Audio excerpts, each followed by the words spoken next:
संजय कुमार बाजोरिया, जो कि पेशे से कपड़ा व्यवसायी है, 31 दिसंबर को अपने क्रेटा कार से रुपया कलेक्शन कर अपने चालक रितेश कुमार यादव के साथ कहलगांव के रास्ते झारखंड से अपने घर लौट रहे थे। उसी दिन करीब 9:30 बजे रात्रि में जब वो खनकित्ता गांव के पहले पुल के पास पहुंचे, तब चालक रितेश यादव ने गाड़ी को सड़क के किनारे लगाकर गाड़ी का सभी दरवाजा अनलॉक कर दिया। पीछे से एक सफेद स्कॉर्पियो आकर रुका और उससे 5-6 अपराधी हथियार से लैस होकर आए और गाड़ी से कलेक्शन का 11 लाख रुपए, एक काला रंग का बैग, एक नेवी ब्लू रंग का बैग एवं एक छोटा वेलवेट बैग जिसमें डेली यूज का कपड़ा था, लूट लिया गया था। घटना की गंभीरता को देखते हुए एसएसपी के निर्देशन में पुलिस अधीक्षक नगर की निगरानी में एवं पुलिस उपाधीक्षक विधि व्यवस्था के नेतृत्व में एक एसआईटी का गठन किया गया था। अनुसंधान के क्रम में यह बात प्रकाश में आई कि कपड़ा व्यवसायी संजय कुमार बाजोरिया के पूर्व चालक रोहित कुमार यादव एवं वर्तमान चालक रितेश कुमार यादव ने षड्यंत्र रचकर लूट की घटना को अंजाम दिया। लूट कांड में संलिप्त अपराधियों की पहचान तकनीकी एवं गुप्त रूप से करते हुए इसकी गिरफ्तारी हेतु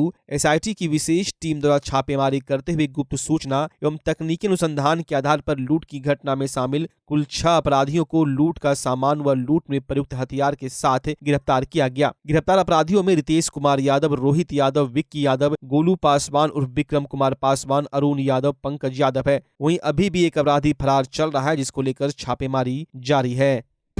देखिए, 31/12/23 को पुलिस को सूचना मिली, सवार पुलिस को, कि कनकित्ता गांव के पास एक रोड पे संजय कुमार बाजोरिया, जो कि एक कपड़ा व्यवसायी हैं भागलपुर शहर के, उनके साथ एक लूट की घटना घटी है और तकरीबन 5 से 6 अज्ञात व्यक्ति वो स्कॉर्पियो से आए पीछे से, और संजय कुमार बाजोरिया जो थे वो क्रेटा से अपना पैसा कलेक्ट करके झारखंड से आ रहे थे, कहलगांव के थ्रू, कहलगांव के रास्ते आ रहे थे और घोगा बाजार उन्होंने पार किया और कनकित्ता के पास उनके साथ एक स्कॉर्पियो से 5 से 6 अज्ञात व्यक्ति ओवरटेक किया और घेरा और उनके ड्राइवर ने गाड़ी रोका संजय बाजोरिया के और उन्होंने लूट की घटना जो है उसका अंजाम दिया।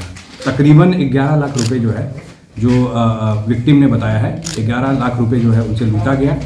और इसमें जो है सबसे प्रमुख बात यह है कि इस षड्यंत्र में जो उनके ड्राइवर थे, जो वर्तमान ड्राइवर थे, उनका नाम है रितेश कुमार, और उसके साथ साथ उसके पूर्व में जो उसके गाड़ी के ड्राइवर थे रोहित यादव, इन दोनों का षड्यंत्र था और इन दोनों ये लाइनर का काम इन्होंने किया और ये लोग संपर्क में थे। तो जो पीछे जो स्कॉर्पियो था उसके अंदर जो है रोहित यादव भी बैठे हुए थे, जो उनके पूर्व में ड्राइवर थे। और क्योंकि ये लूट की घटना थी, 5-6 अपराधकर्मी इसमें इन्वॉल्व थे और ये कपड़ा व्यवसायी थे, कांड की गंभीरता को देखते हुए एक स्पेशल एसआईटी का गठन किया गया और ये पुलिस अधीक्षक भागलपुर के निर्देशानुसार और पुलिस अधीक्षक नगर के निगरानी में इस टीम ने काम किया और 24 घंटे के अंदर इस टीम ने 6 गिरफ्तारियां की।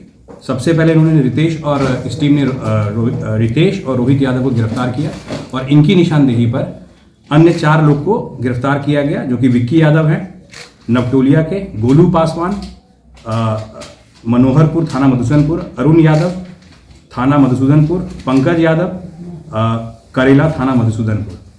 और इनके कन्फेशन में पंकज यादव जो है इन्होंने कन्फेस किया और इनसे इनका जो आपराधिक इतिहास भी खंगाला जा रहा है। गंभीर जो श्रेणी के केसेस हैं, जिसमें 364A का भी केस इनके ऊपर है, लूट है, मर्डर है और विस्फोटक अधिनियम के केस इनके ऊपर है और डकैती के केस इनके ऊपर है। और जो बरामदगी हुई है इस छापेमारी में, वो देसी कट्टा 3 है, कारतूस 7, जिंदा 1, मिसफायर कुल 8 कारतूस है, नगद 55,000 रुपये जो रिकवर किया गया है। और जो पैसा जो वादी ने बताया है कि जो पैसा लूटा गया है उसका सत्यापन किया जा रहा है कि उन्होंने कहाँ से वो पैसा कलेक्ट किया था झारखंड से, उसका सत्यापन किया जा रहा है और सत्यापन उपरांत जो है विधिवत कार्रवाई की जाएगी। उसके साथ साथ जो बरामदगी हुई है, लूटा गया सोने का चेन का टुकड़ा, वो भी जो है बरामद किया गया है अभियुक्त से। घटना में 2 मोबाइल जो प्रयुक्त हुए हैं वो भी बरामद किया गया है। लूटा गया कपड़ा, 1 suitcase, 2 bag, saving kit, medicine, जो कि वो ले जा रहे थे जब झारखंड से लौट रहे थे, वो भी बरामद किया गया है। इस टीम ने 24 घंटे के अंदर जो वैज्ञानिक साक्ष्य है उसका संकलन किया गया और गुप्त रूप से जो भी हमारे पास इंफॉर्मेशन आया, इन दोनों का सहयोग लेके इस टीम ने 24 घंटे के अंदर त्वरित कार्रवाई की है। और इस टीम में इंस्पेक्टर सौम्य प्रियदर्शी सदर अंचल शामिल थे, Vivek Kumar Jaiswal SHO Sabour, Om Prakash SHO bypass TOP, Ranjeet Kumar SHO Jagdishpur, SI Mithilesh SHO Kajraili, SHO Vishwabandhu Madhusudanpur, SI Sushil Raj DIU के, SI Dharmendra Kumar Sabour, SI Vijay Prasad Sabour, SI Dilip Ram Kajraili थाना और जो हमारे DIU के सिपाही बच्चन कुमार और CIT के सुनील कुमार, कमलेश कुमार, अमित कुमार, शिवम कुमार DIU के, ये सारे लोग इसमें इन्वॉल्व थे। तो पुलिस ने और एक जो अभियुक्त है। बिहार में शीतलहर का सिलसिला लगातार तीसरे दिन भी जारी है। सर्द पछिया हवा ने कनकनी बढ़ा दी है, तो वहीं न्यूनतम तापमान में भी 2 डिग्री की गिरावट दर्ज की गई है। कोहरे की चादर ने सिल्क सिटी भागलपुर को अपने आगोश में ले लिया है। घने कोहरे के कारण भागलपुर में विजिबिलिटी 20 से 25 मीटर रह गई है, जिससे लोगों को सड़क पर आवाजाही करने में काफी परेशानियों का सामना करना पड़ रहा है। भागलपुर में लोगों ने बताया कि पहले ही सिल्क सिटी में सर्दी सितम ढा रही थी और अब कोहरे ने परेशानियां बढ़ा दी है। जी हाँ, पिछले 2-3 दिन से ठंड ने पहले अपना प्रकोप बढ़ाना स्टार्ट किया और आज तो कोहरे ने हद कर दी है। 20 मीटर 25 मीटर भी दिख नहीं रहा है। गाड़ियों की संख्या रोड पर कम हो गई है। यहाँ सैंडीज मॉर्निंग वॉक आने वाले की संख्या बहुत गिर गई है और बच्चों का स्कूल भी खुल गया है। सोने पे सुहागा बोलिए। नहीं, हमारे बच्चे का खुला हुआ है। बच्चों और बुजुर्गों को संभल के रहने का मौसम है, घर में ही रहें ज़्यादा बेहतर है। और बहुत सारे घरों में आजकल रूम हीटर या अलाव जलाकर, प्रशासन को भी कुछ अलाव की व्यवस्था इधर करनी चाहिए नगर निगम के द्वारा, जैसे हर साल हुआ करता था। दुर्घटना तो ऐसे में बहुत संभल के चलाने की आवश्यकता है गाड़ी, क्योंकि दिखाई 20-25 मीटर से ज़्यादा दिख नहीं रहा है। हमारे बच्चे तो आज स्कूल जाने वाले थे, उसको लेके थोड़ा चिंता थी। हालांकि बस आती है, बस लेके जाती है और माताजी बुजुर्ग हैं तो उनके लिए अलाव जला के घर के उसके बाद आज सबसे पहले तो गाड़ी जो चलाने में आगे का बहुत नज़दीक का भी नहीं दिख रहा है, जिसमें सबको सावधानी बरतनी चाहिए और लाइट अपनी गाड़ी का जला के ही गाड़ी चलानी चाहिए। हम लोग भी गाड़ी का लाइट जला के ही चलते हैं। आज आए हैं तो अपना टोपी मफलर, साल का पहला आज धुंध वाला ठंडी है, आज साल का सबसे ज़्यादा ठंडी है। और संजोग अच्छा है कि कल तो स्कूल खुलने वाली थी बच्चे लोग की मॉन्टेसिसी, लेकिन आज के लिए बंद कर दी गई है, तो बच्चे वाली परेशानी नहीं है। बाकी जॉब काम सब अभी मैदान में आ रहे हैं। हाँ, जो मैदान में भी आ रहे हैं उनको, जो बुजुर्ग हैं जो ये हैं, तो अपनी मना थोड़ा सा लेट करके आए। जब कमी आई है बहुत एकदम आदमी ही नहीं दिख रहा है। आज खेलने वाले जो बैडमिंटन सब आते हैं वो सब भी नहीं दिख रहे। ठंड के परेशानी से सभी अपने परहेज में।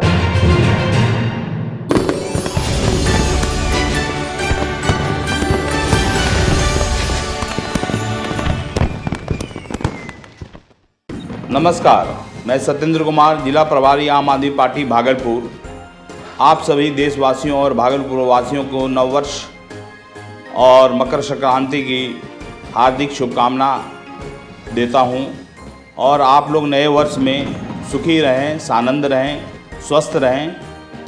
धन्यवाद। नव वर्ष 2024 के शुभ अवसर पर मैं ढेर सारी शुभकामना और बधाई जिला जनता दल यू परिवार भागलपुर की ओर से देशवासियों को, बिहार वासियों को एवं भागलपुर वासियों को देता हूं। साथ ही साथ पूरे देश में अमन, चैन एवं शांति कायम हो, भाईचारे के साथ पूरा देश और जिला राज्य में लोग रहे, यही कामना ईश्वर से करता हूं, प्रार्थना करता हूं। जी प्रणाम। मैं अमर सिंह कुशवाहा, प्रदेश उपाध्यक्ष लोजपा रामविलास की ओर से भागलपुर एवं देशवासियों को नव वर्ष एवं मकर संक्रांति की हार्दिक शुभकामनाएं एवं बधाई। ये नव वर्ष 2024 आपके जीवन में ढेर सारी खुशियां लेकर आए। प्रणाम। नमस्कार। आइडियल टाइल्स की तरफ से भागलपुर शहरवासियों को नव वर्ष एवं मकर संक्रांति की बहुत बहुत शुभकामनाएं। धन्यवाद। नमस्कार, मैं मुकेश कुमार मंडल, मुखिया ग्राम पंचायत बलवाचक पुरैनी, सह पैक्स अध्यक्ष बलवाचक की ओर से पंचायतवासी एवं प्रखंडवासी एवं जिलावासी को आने वाले 2024 नव वर्ष की एवं मकर संक्रांति की हार्दिक बधाई देता हूं। धन्यवाद। नमस्कार, मैं डॉक्टर अजय कुमार सिंह, अध्यक्ष जीवन जागृति सोसाइटी। तमाम माता बहनों के बच्चों के लिए ईश्वर से प्रार्थना करता हूं कि आपके बच्चे नए वर्ष में रोग से, व्याधि से दूर रहे साथ ही हमारी सोसाइटी दुर्घटना पर काम करती है, अतः आपसे एक निवेदन है कि नए साल में ले नया प्रतिज्ञा, घायल को देख फोटो वीडियो बना मत आगे बढ़ जाना, उसे अस्पताल जरूर लेकर जाना, उसकी जान बचाना। इन्हीं शब्दों के साथ पुनः नव वर्ष 2024 की ढेर सारी शुभकामनाएं। जय हिंद, जय भारत, जय बिहार। राजद झुग्गी झोपड़ी प्रकोष्ठ के जिला अध्यक्ष शंकर प्रसाद गुप्ता की ओर से सभी भागलपुर वासी, राज्यवासी और देशवासियों को नव वर्ष 2024 एवं मकर संक्रांति की बहुत बहुत शुभकामनाएं एवं बधाई। आपका नव वर्ष खुशियों से भरा एवं मंगलमय हो।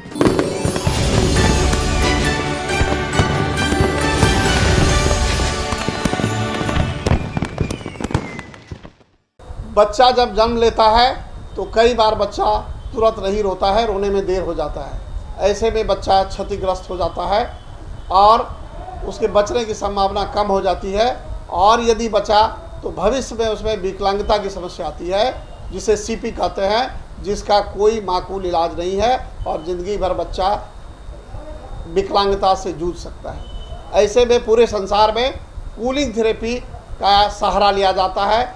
जन्म से ठीक 6 घंटा के अंदर यदि उसको कूलिंग थेरेपी दिया जाए तो उससे उसका सीपी की समस्या कम होती है और बचने की भी संभावना बढ़ती है। पहली बार बिहार झारखंड में आपके शहर के स्नेह नवजात शिशु बाल सेवा केंद्र में यह मशीन उपलब्ध है। कभी भी ऐसी बात हो कि बच्चा रोने में विलम्ब हो गया तो आप स्नेह नवजात शिशु बाल सेवा केंद्र में जरूर संपर्क करें।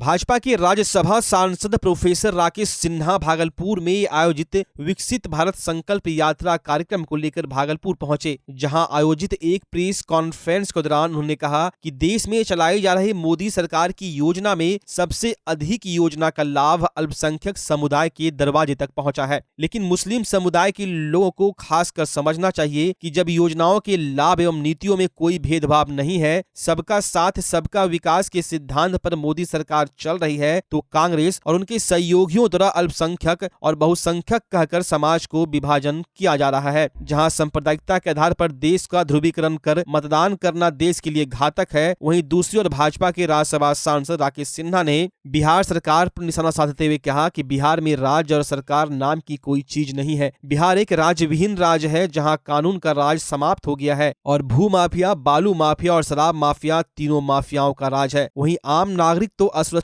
है ही, पुलिस भी असुरक्षा की भावना से गुजरती है। वो 2 यात्राओं में शामिल होने के बाद मुझे अनुभव हुआ कि अल्पसंख्यक समाज को इस बात को स्वीकार करना चाहिए कि मोदी सरकार की योजनाएं सबसे अधिक उनके दरवाजे तक पहुंच रही हैं। कल उज्ज्वला गैस के अंतर्गत, उज्ज्वला योजना के अंतर्गत जिन 5 लोगों को मैंने सांकेतिक रूप से गैस के कनेक्शन दिया, वो 5 ही कथित रूप से अल्पसंख्यक समाज के थे। दूसरे स्थान पर जिन 4 लोगों को दिया उसमें 3 अल्पसंख्यक समाज के थे। तो इस देश में जो बहुसंख्यक अल्पसंख्यक विभाजन कांग्रेस एवं उसके साथी दलों ने किया है, और जो वे बार बार आरोप लगाते हैं कि मोदी सरकार बहुमतवादी सरकार है, वह आरोप पूरी तरह से विकसित भारत संकल्प यात्रा निराधार करती है। इसके साथ साथ बिहार, हिंदुस्तान और खासकर भागलपुर के मुस्लिम समाज को विशेष करके इस बात के लिए आत्मलोचन करना चाहिए कि जब योजनाओं का लाभ में, नीतियों में कोई भेदभाव नहीं है और सबका साथ सबका विकास के सिद्धांत पर चल रहा है, तो उन्हें भी अपने मतदान करने की पद्धति में और व्यवहार में बहुलता लाना चाहिए। किसे मतदान करें यह उनका विशेषाधिकार है, लेकिन सांप्रदायिकता के आधार पर, ध्रुवीकरण के आधार पर मतदान करना इस देश के लिए घातक साबित होता रहा है और घातक साबित होगा। इसलिए विकसित भारत संकल्प यात्रा में जो लाभ मिल रहा है उसका एक प्रतिबिंब सामने आ रहा है। दूसरा, बिहार सरकार के दबाव में या जैसा अधिकारियों ने कहा, वे इस एक ऐतिहासिक यात्रा में जितना उत्साह के साथ उनको सहयोग करना चाहिए है नहीं कर रहे हैं। वो स्वयं स्वीकार कर रहे हैं कि राज्य सरकार का दबाव है। अब मैं एक राष्ट्रीय प्रश्न और पर आता हूं। पिछले 9.5 वर्षों में प्रधानमंत्री मोदी जी की सरकार ने इस देश को सम्मान के साथ समृद्धि की ओर ले जाने का काम किया। सम्मान का 2 अभिप्राय है। देश के भीतर सामाजिक और आर्थिक रूप से जो पिछड़े लोग हैं उन तक योजनाएं और योजनाओं का लाभ सामंतवादी तरीके से नहीं पहुंचा है जो कांग्रेस पार्टी देती थी। वह एक बहुत ही सम्मानित तरीके से उनको पहुंचाया गया, यानी लाभार्थी के पास पार्टी के कार्यकर्ता अधिकारी उनके घर पे दस्तक देने जाते हैं कि आपने कार्ड बनाया या नहीं बनाया, आयुष्मान कार्ड, आपको अन्न मिल रहा है कि नहीं मिल रहा है। एक यह। दूसरा, देश के बाहर जो भारत की आर्थिक प्रगति हुआ है और नरेंद्र मोदी जी ने अपने व्यक्तित्व के द्वारा जो प्रभाव डाला है, तो पहली बार आजाद भारत को पूरी दुनिया में एक सम्मानित स्थान मिला है। आज प्रधानमंत्री नरेंद्र मोदी की गिनती स्वाभाविक सहज तरीके से अमेरिकी राष्ट्रपति बाइडेन, रूस के राष्ट्रपति पुतिन, उसी तरह माइक्रोन मॉरिसन जो दुनिया के बड़े राष्ट्राध्यक्ष हैं, मोदी जी की तुलना हो रही है। उनके बीच में निर्णय की प्रक्रिया में शामिल हो रहे हैं। यह विकसित भारत संकल्प यात्रा का एक प्रतिबिंब है जो लोगों को दिखाई पड़ रहा है। और अंतिम बात मैं कहूँगा कि विकास तभी संभव है जब समाज में स्थिरता हो। स्थिरता का मतलब कानून व्यवस्था दुरुस्त हो। बिहार में कानून व्यवस्था नाम की कोई चीज़ नहीं रह गई है। यहाँ सरकार है, राज्य नहीं है। स्टेटलेस गवर्नमेंट है। सरकार दिखाने के लिए होती है कि ये मुख्यमंत्री हैं, ये डिप्टी चीफ मिनिस्टर हैं, ये मंत्रिमंडल है, वो दिखाई पड़ रहा है। राज्य वह होता है जो संस्थाओं के द्वारा काम करता है और वह राज्य कानून और व्यवस्था लागू करता है। लेकिन इस बिहार पर भू माफिया, शराब माफिया और बालू माफिया, इन 3 माफिया का राज चल रहा है। और यह आप अपने इर्द गिर्द देख सकते हैं, बिहार के विभिन्न जिलों में देख सकते हैं। इसी कारण से आम नागरिक तो असुरक्षित है ही, स्वयं पुलिस भी असुरक्षा की भाव से गुजर रही है। हाल में एक जिले में आपने सुना होगा, जब पुलिस अधिकारी शराब के ठेके पर गए, अवैध शराब पर, उन्हें ही गोली मार दी गई। तो जिस राज्य में सुरक्षा कर्मी ही असुरक्षित हो जाएं और राज्य सरकार असहाय दिखे, उसे ही राज्य विहीन सरकार कहते हैं। बिहार की इस दुर्गति के लिए यह गठबंधन जिम्मेदार है और ये इस गठबंधन के पास अब नैतिक अधिकार नहीं है। इसलिए वो जाति, संप्रदाय, अन्य मुद्दों को बार बार सामने लाकर इस और उस तरह से लोगों को भटकाना चाहती है, लोगों को मूल मुद्दों से ध्यान हटाना चाहती है।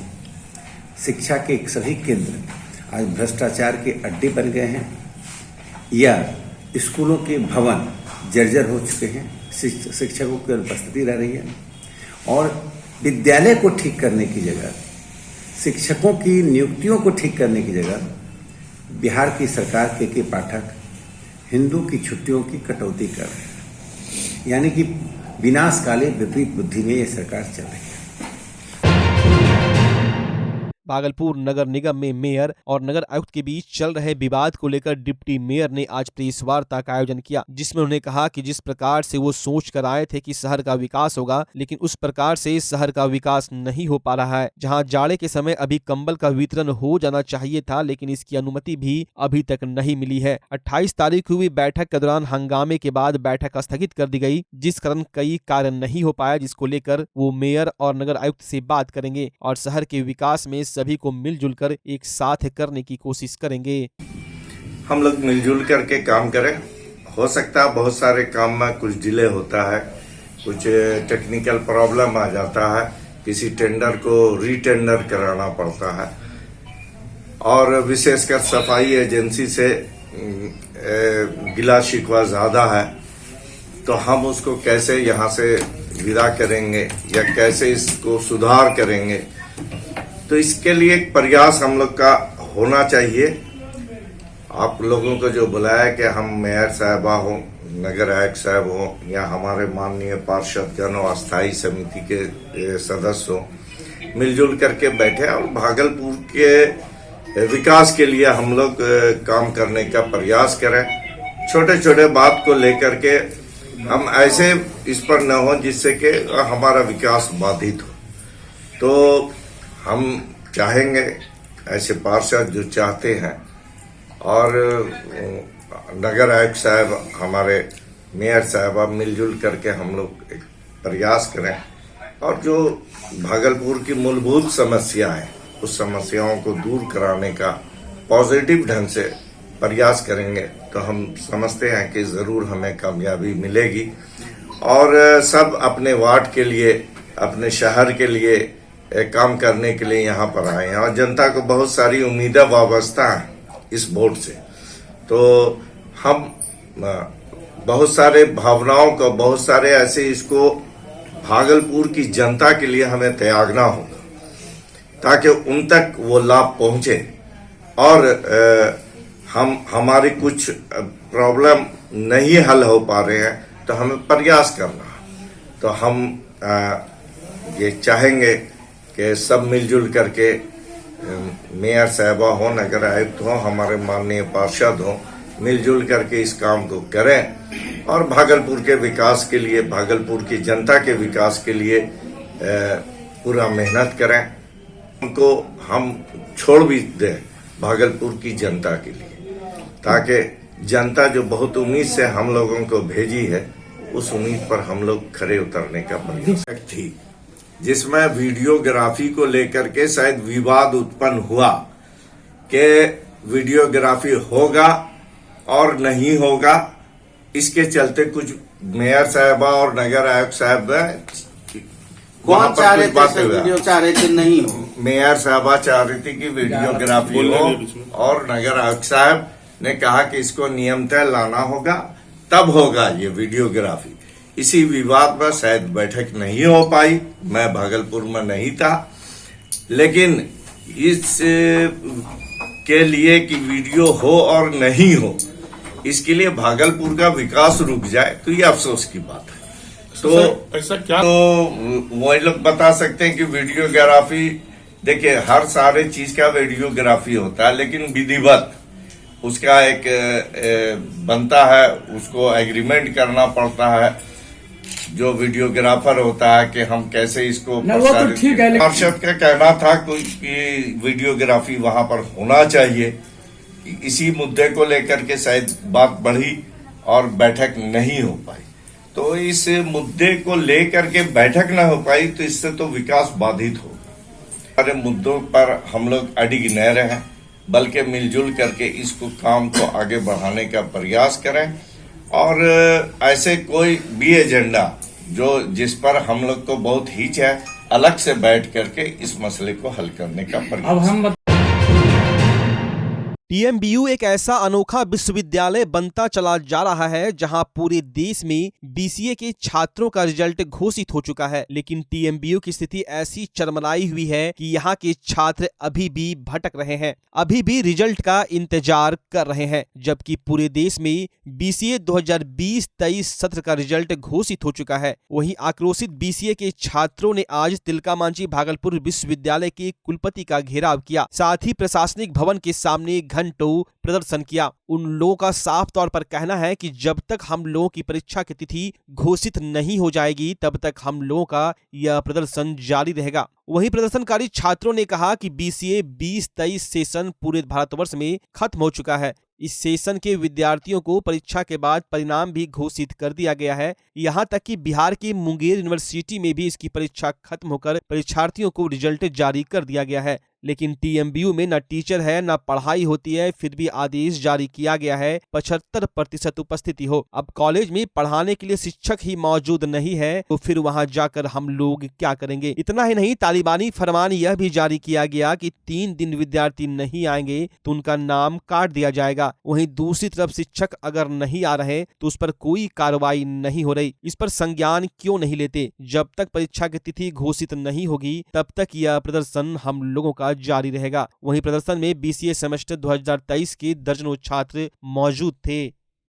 हम लोग BCA के छात्र हैं। 20 तक सेशन है हमारा और पूरे भारत में 20 तक सेशन ख़त्म हो चुका है। बिहार में भी अगर बोलेंगे तो मुंगेर यूनिवर्सिटी में ख़त्म हो चुका है। जून में सब कोई पास हो गया है। इवन TMBU यूनिवर्सिटी में सब सब्जेक्ट का ख़त्म हो चुका है। साइंस लीजिए, आर्ट्स लीजिए, मैथ लीजिए, सब का ख़त्म हो गया है। BCA वाला यहाँ बैठ के घस रहा है, कोई परीक्षा नहीं लिया जा रहा है। यहाँ डिमांड करने आए हैं दिसंबर में, कोई नोटिस नहीं निकला। पिछले बार आए तो बहला फुसला दिया गया कि तुम लोग का 3 दिन में निकाल देंगे। उसके बाद सब यूनिवर्सिटी सो गया है, ना कोई सुनता है। कॉलेज बुला रहा है, 75% अटेंडेंस हो, क्या अटेंडेंस देंगे? न वहाँ टीचर है न पढ़ाई होता है, बच्चा नहीं है। वो नोटिस निकाल रहा है बिहार सरकार, 3 दिन नहीं आएगा तो नाम काट देंगे। और टीचर नहीं आ रहा तो उसका क्या होगा?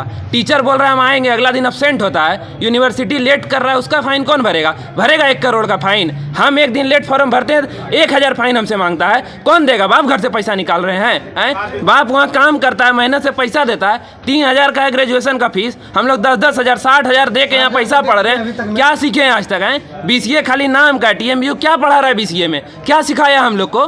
कोई शिक्षा यहाँ नहीं होता है।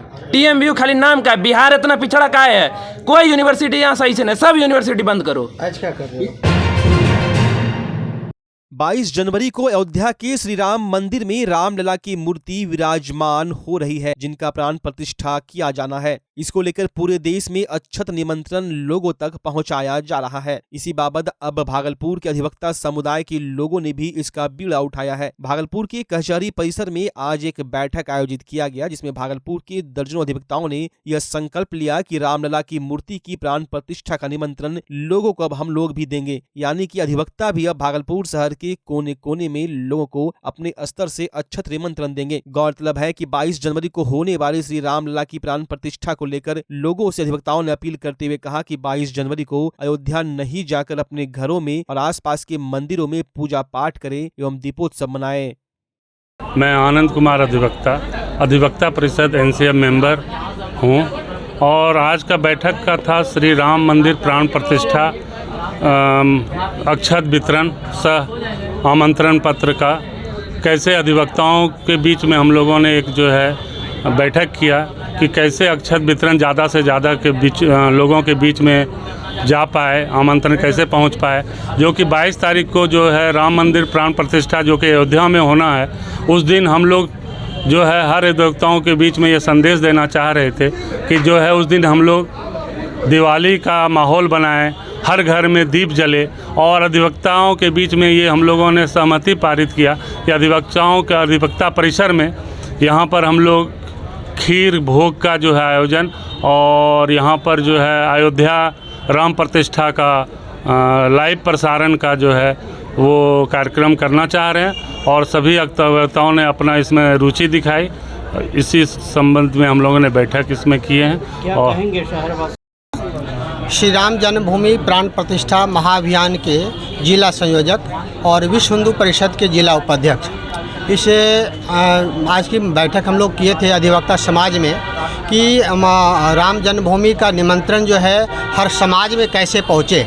वैसे तो हमारा प्रत्येक प्रखंड, प्रत्येक पंचायत में, प्रत्येक गांव में जा रहा है, कि हमारे मस्तिष्क में एक बात आई कि क्यों नहीं एक अधिवक्ता एक समाज को रिप्रेजेंट करता है। किसी भी आंदोलन में समाज अधिवक्ता की अहम भूमिका रहती है, इसमें हम अधिवक्ता समाज वंचित ना रहे, इसलिए हम लोगों ने यह आज की बैठक में निर्णय लिया है कि जो भागलपुर परिसर में जितने अधिवक्ता हैं सभी को निमंत्रण देंगे और सभी को उससे आग्रह यह भी करेंगे वो अपने गांव में, पूरे समाज में वो निमंत्रण दें कि 22 जनवरी 2024 को भगवान राम का प्राण प्रतिष्ठा होने जा रहा है अयोध्या में। उसके लिए ये 22 तारीख को 11 बजे से 1 बजे तक वहाँ प्रसारण जो हो रहा है उस प्रसारण को देखें और शाम के समय में दीपावली मनाएं और दीपावली भव्य रूप से मनावें। जैसे 14 वर्ष वनवास के बाद भगवान अयोध्या आए थे, तो जब हम लोग दीपावली मना रहे हैं या 500 वर्षों की संघर्ष के बाद ये सौभाग्य मिल रहा है, इसलिए उस दीपावली से अधिक ज़ोर शोर से, उत्साह से, उमंग के साथ दीपावली मनाएं और वो अपने घर के आसपास में जो मंदिर है उस मंदिर को सजाएं, उस मंदिर को अयोध्या बनाएं। 22 तारीख को अयोध्या नहीं जाना है, 22 तारीख को अपने घर में ही अयोध्या बनाना है। अपने आसपास के जो मंदिर है उसी को भगवान राम का दरबार मान करके प्रसाद वितरण करना है, आरती करना है, भजन करना है, कीर्तन करना है, जो भी धार्मिक अनुष्ठान करते हैं।